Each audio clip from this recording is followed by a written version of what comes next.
Expressway Dhaleshwari toll প্লাজায় বাসের ধাক্কায় ৫ জন নিহত। ঢাকা মাওয়া এক্সপ্রেসওয়ের মুন্সিগঞ্জ ও ঢাকার কেরানীগঞ্জের সীমান্তবর্তী ধলেশ্বরী টোল প্লাজায় যাত্রীবাহী বাসের ধাক্কায় ৫ জন নিহত হয়েছেন। এই ঘটনায় আহত হয়েছেন অন্তত ১০ জন। প্রত্যক্ষদর্শী ও শ্রীনগর ফায়ার সার্ভিসের স্টেশন কর্মকর্তা দেওয়ান আজাদ বিষয়টি নিশ্চিত করে জানান, আজ বেলা ১১টার দিকে এক্সপ্রেসওয়েতে টোল পরিশোধের জন্য দাঁড়িয়ে থাকা মোটরসাইকেল, মাইক্রোবাস ও প্রাইভেট কারকে পেছন থেকে ঢাকা কুয়াকাটা রুটের ব্যাপারী পরিবহনের একটি বাস ধাক্কা দেয়। এতে সামনে থাকা গাড়িগুলো দুমড়ে মুচড়ে যায়।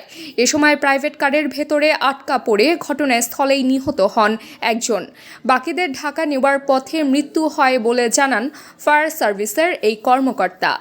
এ ব্যাপারে হাসারা হাইওয়ে থানার ওসি আব্দুল কাদের জিলানি দুপুর ২টার দিকে ঢাকা পোস্টকে বলেন, টোল দেওয়ার জন্য মাওয়ামুখী লেনে দাঁড়িয়ে থাকা মোটরসাইকেল, মাইক্রোবাস ও প্রাইভেট কারকে একটি যাত্রীবাহী বাস চাপা দিলে বেশ কয়েকজন হতাহত হয় বলে শুনেছি। আমরা যাওয়ার আগেই হতাহতদের ঘটনাস্থল থেকে নিয়ে যাওয়া হয়েছে। পরে আমরা গিয়ে দুর্ঘটনা কবলিত যানবাহনগুলোকে মহাসড়ক থেকে সরিয়ে নিয়েছি। এই ঘটনায় একটি লেনে যানবাহন চলাচল আধা ঘণ্টা বন্ধ ছিল, এখন স্বাভাবিক রয়েছে।